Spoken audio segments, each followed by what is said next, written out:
ಬಾಯಿಗಿಟ್ಟಿದ್ದಂಗೆ ಭಗವಂತ ಕಾಣಿಸ್ಬೇಕು.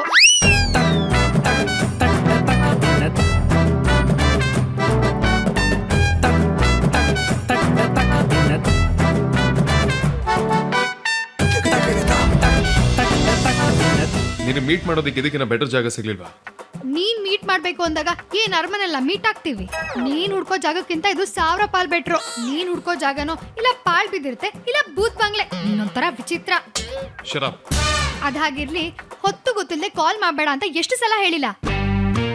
ನೈಟ್ ಹೊತ್ತಲ್ಲಿ ನನ್ನಂತ ಇನ್ನೋಸೆಂಟ್ ಹುಡುಗಿ ಕಾಲ್ ಮಾಡಿ ಮೀಟ್ ಮಾಡ್ಬೇಕು ಅಂತೀಯಲ್ಲ. ಇನ್ನೋಸೆಂಟ್ ಅನ್ನೋ ಪದಕ್ಕೆ ಮರ್ಯಾದೆ ತೆಗಿಬೇಡ. ಆಯ್ತಾಯ್ತು, ಅದ್ಯಾಕೆ ಮೀಟ್ ಮಾಡಕ್ ಹೇಳ್ದೆ ಅದನ್ನೇ ಹೇಳು. ಅದೇ sales and goods tax GST ಬಗ್ಗೆ ನಿನ್ನ ಒಪಿನಿಯನ್ ಕೇಳೋಣ ಅಂತ. ನಿನ್ ಕೈಲೊಂದು ಬ್ಲಾಗ್ ಓಪನ್ ಮಾಡಿಸಿ ಅದರಲ್ಲಿ ಪೊಲಿಟಿಕಲ್ ಆರ್ಟಿಕಲ್ ನಿನ್ ಕೈಲಿ ಬರ್ಸೋಣ ಅಂತ. ನಮಗೆ ಕೌಂಟ್ರು. ಸುಮ್ನೆ ಟಾಂಗ್ ಕೊಡೋದೆಲ್ಲ ಇಟ್ಕೋಬೇಡ, ವಿಷಯಕ್ಕೆ ಬಾ. ಆರ್ತಿ ಮತ್ತೆ ವಿಕ್ರಾಂತ ಮೀಟ್ ಮಾಡ್ಸಾದ್ಮೇಲೆ ಇನ್ನೇನಿರುತ್ತೆ? ಅವರಿಬ್ರು ಮದ್ವೆನ ಹೇಗೆ ಎಲ್ಲಿ ಮಾಡ್ಬೇಕು ಅಂತ ಮಾತಾಡ್ಬೇಕು ತಾನೆ. ಸಕ್ಕರೆ ಹಾಕೋದು ಇರುತ್ತಪ್ಪ. ವಾಟ್? ಸಕ್ಕರೆ? ಅಯ್ಯೋ ನಿಂಗಲ್ಲ ಕಣಯ್ಯ, ಈಗ ಸ್ವಲ್ಪ ಸಕ್ಕರೆ ಕಮ್ಮಿ ಆಗಿದೆ ಅಣ್ಣ, ಚೂರು ಹಾಕು.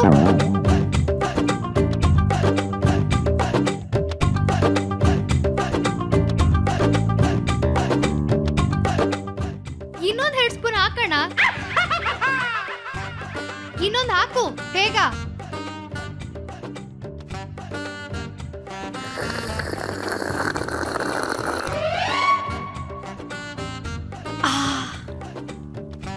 ಸೌಂಡ್ ಮಾಡದೆ ಕುಡಿಯಕ್ ಬರಲ್ವಾ?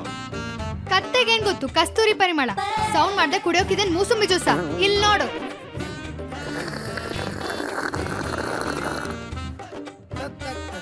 ಇದು ಟೀ ಕುಡಿಯೋ ಸ್ಟೈಲ್. ಎಮ್ಮೆ ಕಲಗಚ್ಚ ಕೂಡ ಹೀಗೆ ಕುಡಿಯೋದು. ನಿನಗೂ ಅದಕ್ಕೂ ಜಾಸ್ತಿ ವ್ಯತ್ಯಾಸನೇ ಇಲ್ಲ.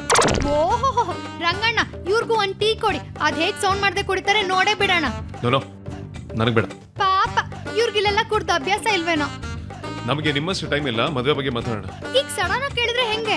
ಮತ್ತೆ ಇನ್ನೊಂದು 10 ವರ್ಷ ಬಿಟ್ಟು ನಿಮ್ಮ ಅಕ್ಕನ ಕೂದಲು ಬೆಳ್ಳಗಾದ್ಮೇಲೆ ಕೇಳಬೇಕಿತ್ತ? ಇದೆಲ್ಲ ಚೆನ್ನಾಗಿ ಮಾತಾಡ್ತೀಯ ನೋಡು. ಮದ್ವೆ ಬಗ್ಗೆ ಮುಂದೂರಕ್ಕೆ ನಮ್ಮಲ್ಲಾಗ್ಲಿ ನಿಮ್ಮಲ್ಲಾಗ್ಲಿ ಮಾತಾಡಾಗಿದ್ಯಾ? ಸ್ವಲ್ಪ ಏನಾದ್ರೂ ಪ್ರಾಕ್ಟಿಕಲ್ ಆಗಿ ಯೋಚನೆ ಮಾಡೋಣ. ಇಬ್ರು ಮನೆಯವ್ರಿಗೂ ಇದಾಗಲ್ಲ ಅಂತ ಚೆನ್ನಾಗಿ ಗೊತ್ತು ತಾನೆ. ನಾವು ಹೋಗಿ ಹೇಳಿದ ತಕ್ಷಣ ಅವರೇ ಮುಂದೆ ನಿಂತು ಮದುವೆ ಮಾಡಿಸ್ತಾರೆ. ಎಲ್ಲದಲ್ಲೂ ಹುಡುಗಾಟ ನಿಂದು. ಸರಿ, ಹಾಗಿದ್ರೆ ಇನ್ನೇನ್ ಮಾಡೋದು? ನಾನೇನೇನ್ ಕೇಳ್ತಿದ್ಯಾ? ಆದಷ್ಟು ಬೇಗ ನಿಮ್ಮ ಮನೇಲಿ ವಿಷಯ ತಿಳಿಸಿ ಅವ್ರ ಮದುವೆಗೆ ಒಪ್ಸು.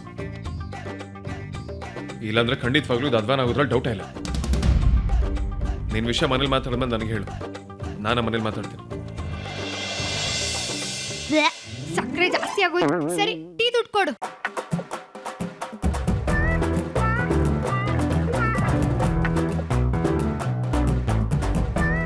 ಹಲೋ, ಏನ್ ಮುಖ ನೋಡ್ತಿದ್ಯಾ?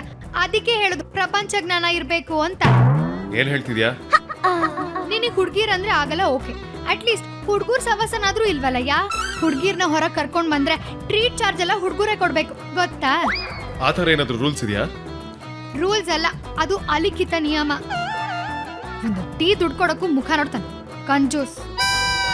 ಚಿಲ್ಡ್ರನ್ನ ನೀವೇ ಇಟ್ಕೊಳ್ಳಿ, ಮನ್ಸು ವಿಶಾಲವಾಗಿರ್ಬೇಕು. ಮದ್ವೆ ಆದ್ಮೇಲೆ ಹೆಂಡತಿಗಾದ್ರೂ ಚೂರು ಪಾರು ಖರ್ಚು ಮಾಡು. ಉಳಿಸ್ಬೇಕು ಅಂತ ದುಡ್ಡನ್ನೆಲ್ಲ ಬಚ್ಚಿಟ್ರೆ ಮಣ್ ಮಾಡುವಾಗ ಯಾರು ಅದನ್ನ ಗುಂಡಿಗೆ ಹಾಕಲ್ಲ, ತಿಳ್ಕೊ.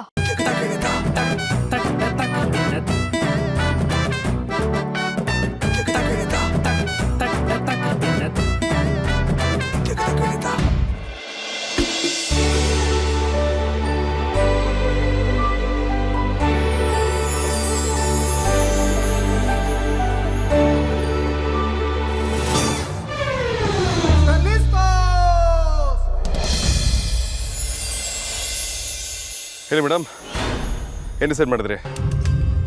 ನಿಮ್ಮ ಅಪ್ಪ ಅಮ್ಮ ಖುಷಿಯಾಗಿ ದಾರಿ ಕೊಡೋದಕ್ಕೆ ಒಪ್ಕೊಂಡ್ರಾ? ಕಿಚ್ಚಾಸೋದೆಲ್ಲ ಇಟ್ಕೋಬೇಡ ಅಂತ ಹೇಳಿಲ್ಲ ನಿಂಗೆ. ಈಗ ಡೈರೆಕ್ಟಾಗಿ ಕೇಳಿದ್ರೆ ಹೇಗೆ?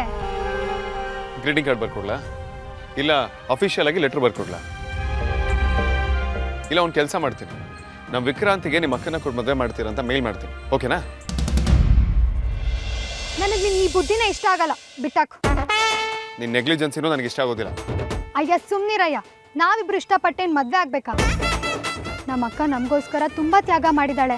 ನಾವು ಅಕ್ಕ ತಂಗಿರ್ ಹೇಗಾದ್ರೂ ಮಾಡಿ ಮನೇಲಿ ಒಪ್ಸ್ತೀವಿ. ಆದ್ರೆ ಈಗ ಸಾಧ್ಯ ಇಲ್ಲ. ಸಾಧ್ಯ ಇಲ್ಲ ಅಂದ್ರೆ ಏನರ್ಥ? ಏನ್ ಜೋಕ್ ಮಾಡ್ತಿದ್ಯಾ? ನಿಮಿಷಕ್ಕೊಂಥರ ಮಾತಾಡಿ ಮೆಂಟ್ರಿ ಥರ ಆಡೋದಕ್ಕೆ ಹೋಗ್ಬೇಡ.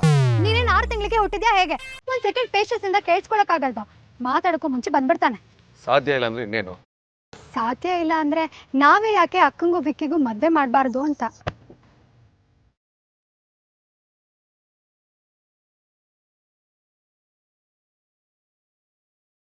ಒಬ್ಳು ಹುಡುಗಿ ಆಡೋ ಮಾತಿಂದನೂ ನನಗೆ ಖುಷಿ ಆಗುತ್ತೆ ಅಂತ ನಾನು ಯಾವತ್ತೂ ಅನ್ಕೊಂಡಿರಲಿಲ್ಲ.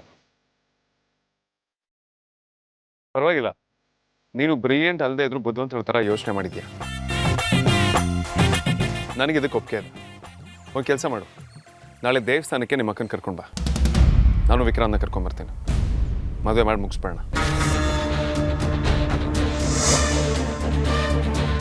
ನಾಳೆನಾ?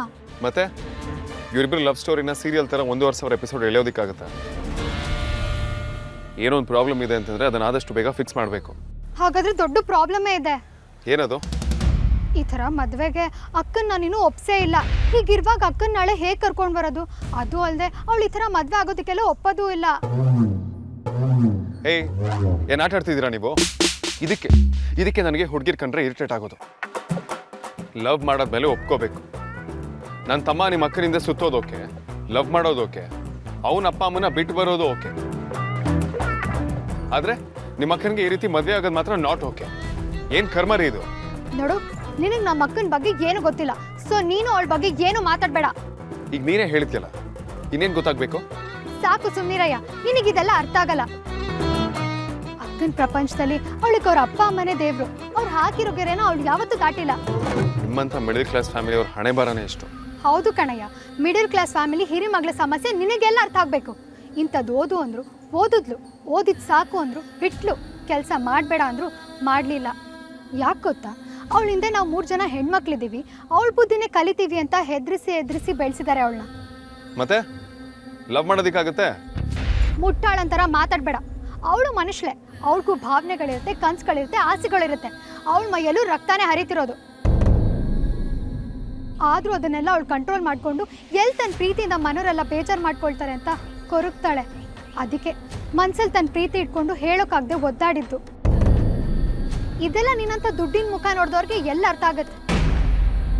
ಬರೀ ಕಷ್ಟ ನುಂಗ್ಕೊಂಡು ಮರ್ಯಾದೆಗೆ ಹಂಚ್ಕೊಂಡು ಬದುಕ್ತಿರೋಳಿಗೆ ಅಷ್ಟು ಸಲಿಸಲ್ಲ, ಗೊತ್ತಾಯ್ತಾ? ಒಂದು ಮಾತಾಡಿದ್ರೆ 100 ಮಾತಾಡ್ತೀನಿ. ಪ್ರಾಬ್ಲಮ್ಗೆ ಸೊಲ್ಯೂಷನ್ ಹುಡ್ಕೋ ಬದಲು ಇರೋ ಪ್ರಾಬ್ಲಮ್ಗೆ 1000 ರೀಸನ್ಸ್ ಹೇಳ್ತಿದ್ದೆ. ನನಗದೆಲ್ಲ ಗೊತ್ತಿಲ್ಲ. ನಾಳೆ ನಾನು ವಿಕ್ರಾಂತನ ಕರ್ಕೊಂಬರ್ತೀನಿ, ನೀನು ನಿಮ್ಮ ಅಕ್ಕನ ಕರ್ಕೊಂಬರ್ಬೇಕು ಅಷ್ಟೇ. ನೀನು ಹೇಳ್ದಷ್ಟು ಸುಲಭ ಅಲ್ಲಪ್ಪ ಇದೆಲ್ಲ. ಪುರೋಹಿತರು ಬಾಕಿ ವಿಚಾರದ ಬಗ್ಗೆ ನೀವೇನೋ ತಲೆ ಕೆಡ್ಸ್ಕೊಬೇಡಿ, ಅದೆಲ್ಲ ನಾನು ನೋಡ್ಕೋತೀನಿ. ನಾನು ಹೇಳೋದನ್ನ ಸೀರಿಯಸ್ ಆಗಿ ಯೋಚನೆ ಮಾಡು. ನಿಮ್ಮ ಅಕ್ಕನ ಭವಿಷ್ಯ ಇವಾಗ ನಿನ್ನ ಕೈಲಿದೆ. ಬರ್ತೀನಿ.